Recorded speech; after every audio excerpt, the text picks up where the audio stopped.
Hello friends, स्वागत है आप सभी का इस स्पेशल वीडियो में। देखिए, आज हम स्टार्ट करने वाले हैं। हमने जो सिलेबस इससे पहले डिस्कस किया हुआ था कि बीए फर्स्ट ईयर की सोशियोलॉजी का क्या सिलेबस है, फर्स्ट पेपर सेकंड पेपर सारा पूरा सिलेबस हमने जाना था।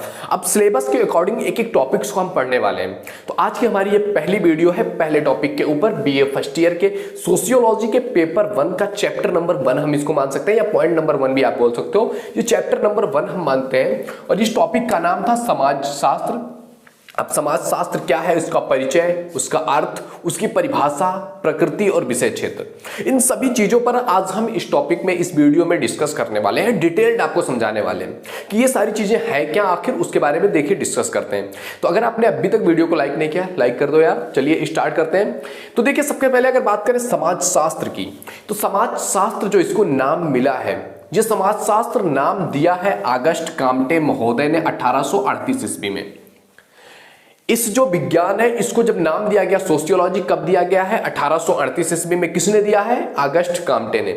इससे पहले इस क्षेत्र को, इस फील्ड को, इस विषय वस्तु को क्या नाम दिया जाता था? सामाजिक भौतिकी। इससे पहले समाजशास्त्र का जो विषय क्षेत्र था इसको नाम दिया गया था क्या? सामाजिक भौतिकी। यानी कि हमारे आसपास के जो भौतिक समाज है, इसमें जो स्थितियां हैं, उस समाज की जो भौतिक स्थितियां, उनके बारे में जिस क्षेत्र में, जिस विषय वस्तु में डिस्कस किया जाए, उसको कहते थे हम सामाजिक भौतिकी।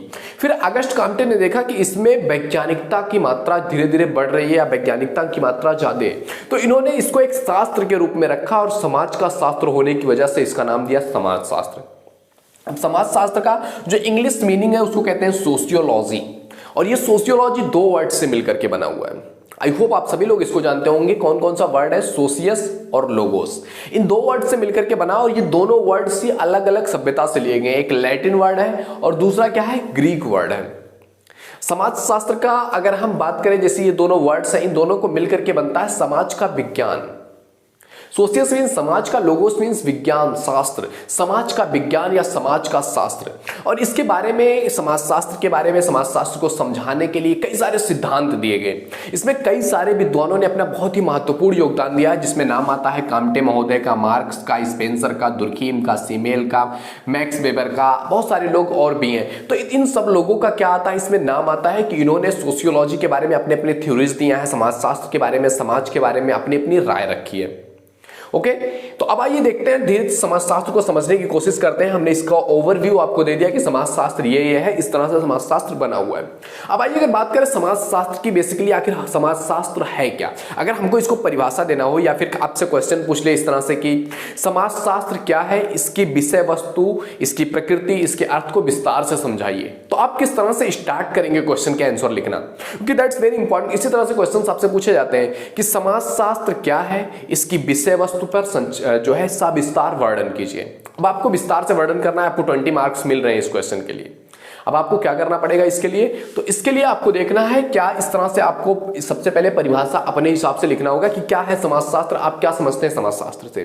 तो समाजशास्त्र एक ऐसा विज्ञान है या शास्त्र है जिसको भी समझते हैं आप, इसके अंतर्गत समाज का वैज्ञानिक अध्ययन किया जाता है। समाजशास्त्र एक ऐसा विज्ञान है, एक ऐसा शास्त्र है जिसके अंदर हम क्या करते हैं? समाज का अध्ययन करते हैं, समाज का वैज्ञानिक ढंग से अध्ययन करते हैं कि यह समाज है, किस तरह से इसकी कार्य है, किस तरह से इसकी शैली है, किस तरह से क्या क्या चीजें इसमें है। इन सभी का वैज्ञानिक ढंग से जब हम अध्ययन करते हैं तो यह कहलाता है समाजशास्त्र। अब देखिए, जब भी किसी टॉपिक पर आप अपना ओवरव्यू रखते हैं कि यह है समाजशास्त्र, समाजशास्त्र जैसे पूछ लिया क्वेश्चन में, आपने लिख दिया। अब आपको उसको प्रूव करने के लिए कम से कम मिनिमम 2 विद्वानों का स्टेटमेंट आपको लिखना होगा कि इन विद्वानों ने भी समाजशास्त्र के विषय में यह बात रखी है, इनकी राय ये है, इनका कमेंट ये है, इनका ओवरव्यू ये है इस चीज पर। तो इसी तरह से सबसे पहले हम बात करेंगे मैक्स वेबर। मैक्स वेबर के अनुसार, मैक्स वेबर ने क्या कहा समाजशास्त्र के विषय में? तो मैक्स वेबर कहते हैं कि समाजशास्त्र वह विज्ञान है जो सामाजिक क्रिया का विश्लेषणात्मक बोध कराने का प्रयास करता है। क्या कहते हैं मैक्स वेबर? कि समाजशास्त्र एक ऐसा विज्ञान है जो सामाजिक क्रिया का, जो समाज है, समाज में है तो समाज में लोग अलग अलग तरीके से काम करते हैं, अलग अलग काम करते हैं, तो जो सामाजिक क्रिया होती है उसका विश्लेषणात्मक, यानी कि उसको विशेषता देकर के कि ये काम किया जा रहा है, इसके पीछे क्या रीजन है, ये काम क्यों किया जा रहा है, कौन लोग इस तरह से काम करते हैं, कौन इस तरह का काम नहीं करता है, मतलब पूरी तरह से विश्लेषणात्मक अध्ययन कराने का जो बोध कराता है, जो विश्लेषणात्मक अध्ययन का बोध कराता है, वो कहलाता है समाजशास्त्र। और इसी के अंतर्गत विश्लेषणात्मक अध्ययन किया जाता है। यह राय था मैक्स वेबर का। एक विद्वान का आपने दे दिया, अब दूसरे विद्वान का स्टेटमेंट देते हैं, जैसे कि सोरोकिन का आप दे सकते हो। सोरोकिन ने समाजशास्त्र को लेकर के क्या कहा है, ध्यान दीजिएगा। ये कहते हैं कि समाजशास्त्र सामाजिक और सांस्कृतिक, चाहे समाज हो उसकी कुछ संस्कृति होगी, उसकी कुछ सभ्यता होगी, तो सामाजिक और सांस्कृतिक घटनाओं के सामान्य स्वरूपों, जो सामाजिक घटनाएं हो रही हो, समाज है तो कुछ ना कुछ घटनाएं होंगी, या सांस्कृतिक घटनाएं हो, उसके सामान्य स्वरूपों, प्रारूपों और विभिन्न प्रकार के अंतः संबंधों का सामान्य विज्ञान है। कि ये जो चीजें हैं, लोग हैं, समाज है, इनके संस्कृति, इनके समाज, इनके बीच में जो अंतः संबंध है, एक दूसरे से जुड़ाव है, उस जुड़ाव के बारे में जो सामान्य अध्ययन करा दे, जो सामान्य चीजें हमें बता दे, वो सामान्य विज्ञान ही समाजशास्त्र कहलाता है। ये राय थी किसकी? सोरोकिन की। सोरोकिन ने इस तरह से अपनी थ्योरी अपनी बनाई है कि समाजशास्त्र आखिर है क्या। तो इस तरह से समाजशास्त्र के बारे में हमने बात किया, हमने बात कर लिया क्या समाजशास्त्र की, अगर बात किया जाए परिचय का बात कर लिया कि यह है समाजशास्त्र का परिचय। अर्थ की बात कर लिया जाए तो समाजशास्त्र का क्या अर्थ होता है? समाज का विज्ञान या समाज का शास्त्र ही क्या कहलाता है? समाजशास्त्र। यह समाजशास्त्र का अर्थ हो गया। अब इसके बाद तीसरा टॉपिक क्या था हमारा? परिभाषा। अब परिभाषा हमने समाजशास्त्र का इस तरह से लिख दिया, परिभाषा ये है। इसके बाद इस परिभाषा को ठोस दिखाने के लिए दो विद्वानों के स्टेटमेंट भी हमने लिख दिए, मैक्स वेबर और सोरोकिन के। तो यहां तक परिभाषा तक हमने देख लिया। अब आइए परिभाषा के आगे बढ़ते हैं। आई होप आपको समझ में आ रहा हो। This is very important video यार। देखो कुछ हो सकता है आवाज में बस आ रही हो, क्योंकि रोजे से है, रोजे की हालत में थोड़ा सा आवाज अलग आ सकता है, बट कोई बात नहीं, एनर्जी वही रहेगी। ओके, तो अब आइए देखते हैं आगे। अगला पॉइंट क्या है हमारी? प्रकृति। समाजशास्त्र की प्रकृति कैसी है? तो समाजशास्त्र की अगर प्रकृति की बात किया जाए तो समाजशास्त्र की प्रकृति जो है यद्यपि वैज्ञानिक है। समाजशास्त्र की अगर प्रकृति की बात किया जाए, क्योंकि वैज्ञानिकता के आधार पर ही तो अगस्ट कांटे ने कहा था कि यह समाजशास्त्र है, यह समाज का विज्ञान है। क्योंकि उससे पहले तो सामाजिक भौतिकी के नाम से जाना जाता था, लेकिन क्या कह रहा है कि समाजशास्त्र की जो प्रकृति है वो तो यद्यपि वैज्ञानिक है और उसी के आधार पर इसको समाजशास्त्र नाम दिया गया है। लेकिन अगर ये बात किया जाए कि वो भौतिक विज्ञान के समान पूर्ण यथार्थवादी तो नहीं है। अगर आप जिस तरह से भौतिक विज्ञान की एक चीजों को देखेंगे कि ये चीज है, इस पर ये एक्शन हो रहा है, तो इसके पीछे एक रीजन है और वो रीजन बहुत सटीक है, वो रीजन बिल्कुल भी इधर उधर का नहीं है। जैसे कि किसी चीज पर कोई सिस्टम हो रहा है, या कोई मौसम चेंज हो रहा है, या कि कोई वस्तु है उसमें कुछ चेंजेज आ रहे हैं, या वो बदल रही है, या वो किसी चीज से रिएक्शन कर रही है। जैसे कि अगर आप हाइड्रोजन और ऑक्सीजन को मिक्स करेंगे, दो हाइड्रोजन एक ऑक्सीजन को मिक्स करेंगे तो क्या बनेगा? पानी बनेगा ना। जल का फार्मूला है ना H2O। तो दो हाइड्रोजन एक ऑक्सीजन को मिक्स करेंगे तो पानी ही बनेगा। लेकिन समाज में अगर कोई व्यक्ति है, एक लड़का या एक आदमी है, एक औरत है, तो उसके बीच में क्या संबंध हो सकते हैं? वो अलग अलग हो सकते हैं, वो अलग अलग डिफाइन होंगे, क्योंकि ये समाज है। हर किसी की अपनी एक अलग सोच है, अपनी एक अलग मानसिकता है, अपनी एक अलग संस्कृति है। तो मतलब एक तरह से नहीं हो सकता कि इसको वैज्ञानिकता के आधार पर एकदम सटीक की जो चीजें पहले हुआ था, एक व्यक्ति, दो लोग एक साथ किस तरह से पहले रहते थे, एक बार वो लोग मिले किस तरह से थे, दूसरी बार वो मिलेंगे तो सेम उसी तरह का रिएक्शन होगा, ये कहना संभव नहीं है ना समाज में। लेकिन अगर कोई भौतिक चीजें हैं, कोई वस्तु है, कोई चीजें हैं जो भौतिक विज्ञान में हम पढ़ते हैं, किसी चीज का ये फार्मूला है, जैसे कि मान लिया गुरुत्वाकर्षण का सिद्धांत है। अब गुरुत्वाकर्षण का सिद्धांत तो नहीं बदलेगा। अगर कोई चीज ऊपर से टूट रही है या ऊपर जा रही है तो वो ऊपर से कहां आएगी? नीचे ही गिरेगी। अगर किसी पेड़ से कोई फल गिर रहा है तो ऊपर नहीं जाएगा, नीचे ही आएगा। तो ये सिद्धांत जो थ्योरीज, जो भौतिक विज्ञान की थ्योरीज हैं, वो तो चेंज नहीं होने वाली, क्योंकि वो यथार्थवादी है। लेकिन जो समाजशास्त्र है, ये विज्ञान तो है, इसमें वैज्ञानिकता को हम देखते तो हैं, लेकिन ये वैज्ञानिकता एक सर्कल में घूम नहीं सकती है कि हाँ ये चीजें हुई थी पहली बार जब ये दोनों मिले थे, तो दोबारा भी मिलेंगे तो यही चीजें होंगी। ये सटीक नहीं है, क्योंकि मनुष्य है, हर सेकंड मनुष्य में कुछ ना कुछ चेंजेस हो रहे हैं। मनुष्य की मानसिकता चेंज हो रही है, उसकी सिचुएशंस चेंज हो रही हैं, वो खुद चेंज हो रहा है। तो इस तरह से कहा गया है कि जो समाजशास्त्र की प्रकृति है वो तो वैज्ञानिक है। प्रकृति को आप जब भी आपसे पूछा जाएगा आप वैज्ञानिक प्रकृति ही बताएंगे, लेकिन इसकी जो भौतिक विज्ञान के समान ये पूरी तरह से यथार्थवादी नहीं है, यानी कि हमेशा ये same to same pattern repeat करे, ऐसा नहीं हो सकता। तो प्रकृति के बारे में अगर बात करें तो समाजशास्त्र की प्रकृति कैसी है? वैज्ञानिक है। अब पूर्ण वैज्ञानिक अगर पूछ ले कि क्या समाजशास्त्र की प्रकृति पूर्ण वैज्ञानिक है, तो नहीं, पूर्ण भौतिकवादी वैज्ञानिक की तरह नहीं है। अब इसके बाद अगर आइए आगे बात करते हैं इसके विषय क्षेत्र के बारे में कि समाजशास्त्र का विषय क्षेत्र क्या है। तो देखिए समाजशास्त्र का विषय क्षेत्र ना अपने आप में बहुत बड़ा ब्रॉड है, क्योंकि समाज किससे बना हुआ है? मनुष्यों से। और मनुष्य का, हर एक मनुष्य की अपनी एक अलग इंडिविजुअल पर्सनालिटी होती है। हर कोई अलग होता है एक दूसरे से, एक अलग तरह की पर्सनालिटी होती है दोनों के बीच में। तो अब उसके बारे में जो अध्ययन करेंगे उनकी विषय क्षेत्र बहुत ब्रॉड हो सकती है। किसी की सभ्यता अलग है, किसी की संस्कृति अलग है, किसी के रीजन अलग है, कोई अलग जगह पर रहता है, कोई अलग जगह पर रहता है, उनकी मानसिकता अलग है। हर व्यक्ति की अगर वो संस्कृति, समाज, क्षेत्र एक जैसे भी हो तो एक परिवार में ही आप देख सकते हो कितने सारे लोगों की अलग अलग चीजें रहती हैं। होती है या नहीं होती है? कि अगर आप एक समाज में देखोगे, एक फैमिली में ले लेंगे अगर 4 भाई हैं तो उनकी अलग अलग पर्सनालिटी है, अलग अलग माइंडसेट है। तो समाज शास्त्र के जो अध्ययन की विषय वस्तु है दैट इज वेरी ब्रॉड, वो बहुत बड़ा है, बहुत अलग अलग क्षेत्र है। तो इस पर कुछ विद्वानों ने अपनी राय रखी है। जैसे कि अगर आप बात करोगे विषय वस्तु को, तो इस पर अपनी राय रखते हुए गिन्सबर्ग कहते हैं कि समाज शास्त्र की विषय वस्तु को 4 भागों में बांटा जा सकता है। गिन्सबर्ग ने समाजशास्त्र की विषय वस्तु को बांटते हुए बताया कि इसको 4 भागों में बांट सकते हैं। इन्होंने पहला बताया है क्या? सामाजिक स्वरूप शास्त्र, यानी कि समाज का जो स्वरूप है उसका अध्ययन करना इसकी विषय वस्तु है कि समाज का स्वरूप कैसा है। यह समाज, अगर आप देख रहे हो इंडियन कल्चर कैसा है, इंडियन सोसाइटी कैसी है, अगर आप एक प्रदेश में रह रहे हो इस प्रदेश की सोसाइटी कैसी है, अलग प्रदेश की सोसाइटी कैसी है, इसके स्वरूप का अध्ययन करना। आप इस आइलैंड पर हो, किसी दूसरे जो आइलैंड है, या आप बोल सकते हो कि दूसरे प्रदेश हैं, दूसरे आप एक यूरोप में रह रहे हो, एशिया में अलग चीजें हैं, वहां का स्वरूप अलग है। तो इस तरह से समाज शास्त्र का कोई एक भाग, एक विषय वस्तु उन्होंने बताया है क्या? समाज का स्वरूपात्मक अध्ययन, स्वरूप शास्त्र के रूप में। दूसरा है सामाजिक नियंत्रण, कि समाज, जो भी समाज है उसमें क्या नियंत्रण है। जैसे आप किसी भी समाज में रहते हो तो कुछ ना कुछ निषेध होता है, कुछ ना कुछ नियंत्रण होता है। किसी भी सभ्यता को उठा करके देख लीजिए, किसी भी समाज को उठा करके देख लीजिए, कुछ चीजें मनाही होती हैं कि ये चीजें आपको नहीं करनी है, ये चीजें आप नहीं कर सकते हैं। या फिर मतलब एक परिवार जैसे नियंत्रण करते हैं ना किसी चीज पर, कि अपना रौब जमाना होता है। जैसे कि अगर आप किसी भी समाज में रह रहे हैं तो आप उस समाज से बाहर जाएंगे तो लोग आपको रोक सकते हैं। आपकी एक समिति है, एक समाज है, एक संस्था है।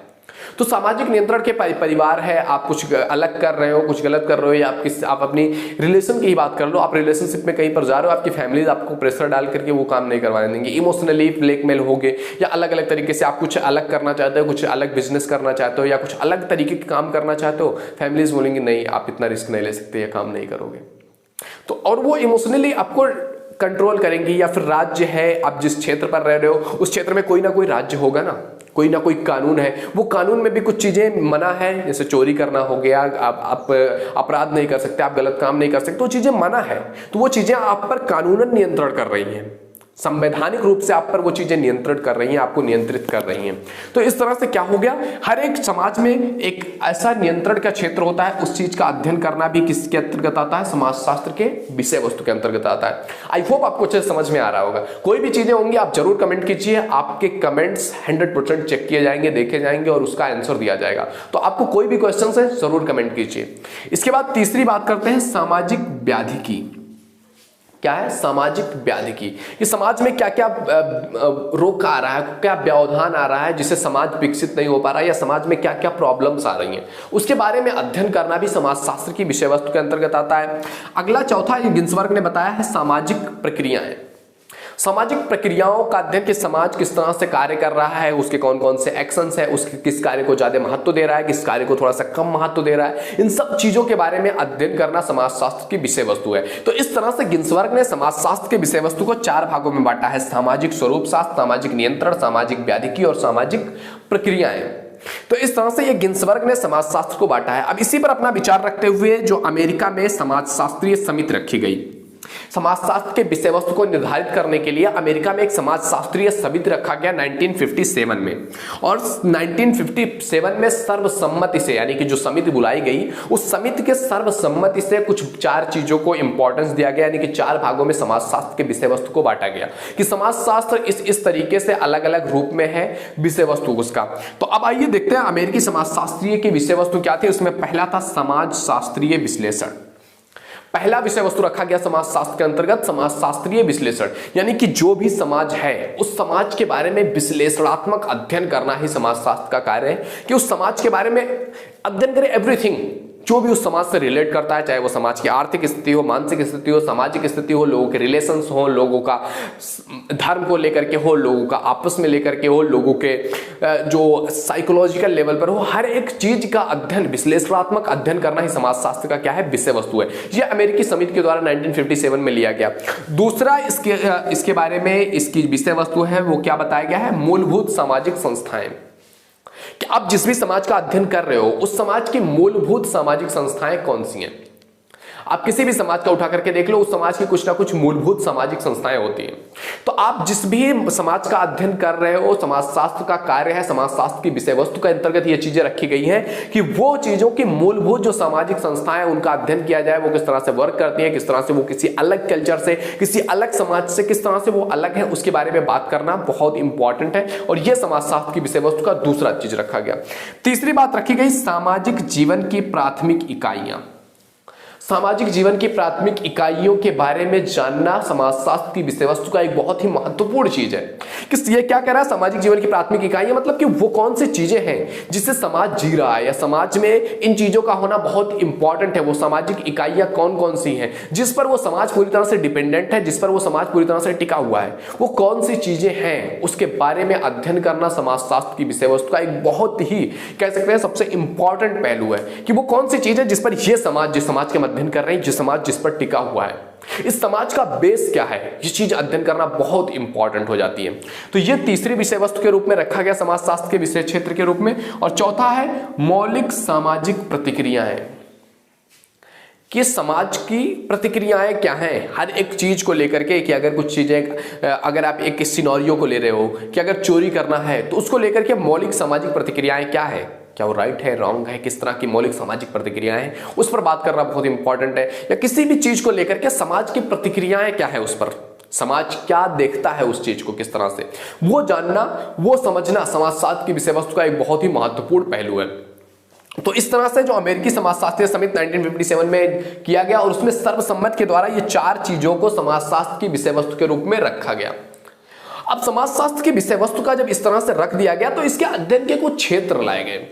इसके अध्ययन, इसको समझने के लिए इसके कुछ विषय वस्तु बनाए गए कि समाज को अगर हमें समझना है, इस विषय वस्तु को समझना है, इस विषय वस्तु को एक्सप्लोर करना है, तो इसके अध्ययन की कुछ पद्धतियां होनी चाहिए कि हम किस चीज के बारे में किस तरह से अध्ययन करना स्टार्ट करेंगे। तो वो पद्धतियां क्या क्या है, आइए आगे देखते हैं। तो अगर विचारधारा की बात करें कि समाजशास्त्र की विषय वस्तु को समझने के लिए कौन कौन सी विचारधाराएं आई, किस विचारधारा के अनुसार समाजशास्त्र की विषय वस्तु को एक्सप्लोर किया गया, तो मुख्यतः दो विचारधाराएं थी। वो कौन कौन सी विचारधाराएं थी, आइए जानते हैं कि समाजशास्त्र के अध्ययन की विचारधाराएं कौन कौन सी थी। इसमें सबसे पहला विचारधारा आता है आपका स्वरूपात्मक या विश्लेषणात्मक विचारधारा। अब स्वरूपात्मक या विश्लेषणात्मक विचारधारा क्या है, आइए अच्छे समझते हैं कि ये जो स्वरूपात्मक और विश्लेषणात्मक विचारधारा है, इस विचारधारा के अनुसार समाजशास्त्र एक विशेष विज्ञान है। जो स्वरूपात्मक और विश्लेषणात्मक कहती है कि ये एक जो है ना एक बहुत विशेष विज्ञान है, इसमें मात्र कुछ विशेष प्रकार के संबंधों का ही अध्ययन किया जाता है। ये कह रहा है कि समाजशास्त्र एक विशेष विज्ञान है जिसमें कुछ स्पेशल, कुछ विशेष संबंधों का ही अध्ययन किया जाता है, बस। इसके अंतर्गत बहुत सारी चीजों का अध्ययन नहीं किया जाता है, कुछ विशेष चीजें हैं, कुछ विशेष संबंध हैं, उन संबंधों का और विशेष परिस्थितियों का ही अध्ययन किया जाता है। ये समन्वयात्मक स्वरूपात्मक विचारधारा या विश्लेषणात्मक विचारधारा का ये माइंडसेट था। तो इस तरह की विचारधारा रखने वाले कुछ विद्वान थे जिनमें नाम आता है जॉर्ज सीमेल का, मैक्स वेबर का, टॉनिज का और बानवेज का। और भी एक दो विद्वान थे जिनका नाम आता है जिन्होंने स्वरूपात्मक या विश्लेषणात्मक विचारधारा का समर्थन किया और इसके समर्थक में वो सामने आए थे। तो ये कुछ विद्वान हैं जिन्होंने इस तरह का इन्होंने कहा कि समाजशास्त्र जो है वो एक विशेष विज्ञान है, समाजशास्त्र एक विशेष विज्ञान है और इसके अंतर्गत हम कुछ विशेष संबंधों का ही अध्ययन करते हैं। यह कहा गया स्वरूपात्मक या विश्लेषणात्मक विचारधारा में। इसी के विपरीत एक दूसरी विचारधारा आई जिस विचारधारा के अंतर्गत भी कुछ लोग थे, कुछ विद्वान थे। दूसरी विचारधारा थी समन्वयात्मक विचारधारा। समन्वयात्मक विचारधारा नाम से ही पता चल रहा है, समन्वयात्मक मीन्स सामान्य, ऐसी विचारधारा जिसमें जो सामान्य हो। जैसे समन्वयात्मक विचारधारा के अंतर्गत इस विचारधारा के अनुसार समाजशास्त्र क्या है, एक सामान्य विज्ञान है। जो समन्वयात्मक विचारधारा है, इस विचारधारा के अनुसार जो समाजशास्त्र है वो क्या है, एक सामान्य विज्ञान है और इसके अंतर्गत सभी सामान्य संबंधों का, जितने भी सामान्य संबंध है, जितने भी संबंध एक समाज में हो सकते हैं, उन सभी संबंधों का क्या किया जाता है, अध्ययन किया जाता है। और इस विचारधारा को नाम दिया गया क्या, समन्वयात्मक विचारधारा। इस विचारधारा के समर्थक में सोरोकिन थे, दुर्खीम थे, हॉबहाउस थे, गिन्सबर्ग थे। ये सारे जो बड़े विद्वान थे जो इस विचारधारा के समन्वयात्मक विचारधारा के समर्थन में आए कि यह विचारधारा सही है कि समाज के हर एक छोटे से छोटे, बड़े से बड़े, विशेष से विशेष, सामान्य से सामान्य संबंधों का अध्ययन करना समाजशास्त्र की विषय वस्तु है। कि समाजशास्त्र समाजशास्त्र अगर है तो समाज का हर एक पॉइंट को देखना पड़ेगा। समाज की चाहे वो आर्थिक स्थिति हो, सामाजिक हो, मानसिक हो, वैचारिक हो, हर एक स्थिति, चाहे वो सांस्कृतिक उनकी रही हो या फिर उनके सामुदायिक हो, हर एक चीज को देखना ही समाजशास्त्र का कार्य हो। तो इस तरह से दो विचारधाराएं सामने आई और इन दोनों विचारधाराओं के आधार पर इन लोगों ने, ये जो विद्वान थे, इन्होंने इस विचारधारा के आधार पर समाजशास्त्र का अध्ययन किया और अपनी एक पॉइंट व्यू रखा। और जो स्वरूपात्मक समन्वयात्मक विचारधारा के ये विद्वान थे, इन्होंने अपने हिसाब से हर एक सामान्य से सामान्य चीज का अध्ययन किया, सामान्य से सामान्य जो समस्याएं जो उनके बीच रिलेशन थे उनका सभी का अध्ययन किया। और इस तरह से दो विचारधाराएं सामने आई और इन दोनों के आधार पर समाजशास्त्र के विषय वस्तु को ध्यान दिया गया, समाजशास्त्र के विषय वस्तु को समझने की कोशिश किया गया। तो ये था दोस्तों हमारा ओवरऑल पहला चैप्टर। अगर हम बात करें, पहला चैप्टर यही था जिसमें हमने देखा कि समाजशास्त्र क्या है, समाजशास्त्र का परिचय दिया गया, किस तरह से क्या समाजशास्त्र है, अर्थ क्या है समाजशास्त्र की, परिभाषाएं क्या क्या है, किस तरह से विद्वानों ने इस पर स्टेटमेंट दिया, उसकी प्रकृति कैसी है, विषय क्षेत्र क्या है, इसको समझने के लिए कौन कौन सी विचारधाराएं लाएगी। पूरा पहला चैप्टर इसी से रिलेटेड है। और अगर आप बात करोगे ना क्वेश्चन आंसर की, जैसा मैंने कि पहले जब आपको सिलेबस में कवर करवा रहा हूं तभी मैंने बताया था कि इससे रिलेटेड, इस चैप्टर से रिलेटेड आपके लगभग कम से कम 30% जो आपके क्वेश्चंस आएंगे फर्स्ट पेपर में, पहले चैप्टर से, इस चैप्टर से आपके 30% क्वेश्चंस आने वाले हैं। इससे रिलेटेड क्या क्वेश्चंस आएंगे वो भी हम आपको आगे वीडियोस में बताते रहेंगे कि क्या क्वेश्चन इस चैप्टर से रिलेटेड आ सकता है। तो आई होप वीडियो पसंद आया होगा, पसंद आया तो लाइक भी कर दिया कीजिए। मिलते हैं आपसे अगले वीडियो में सेकंड चैप्टर के साथ। Thank you, bye bye.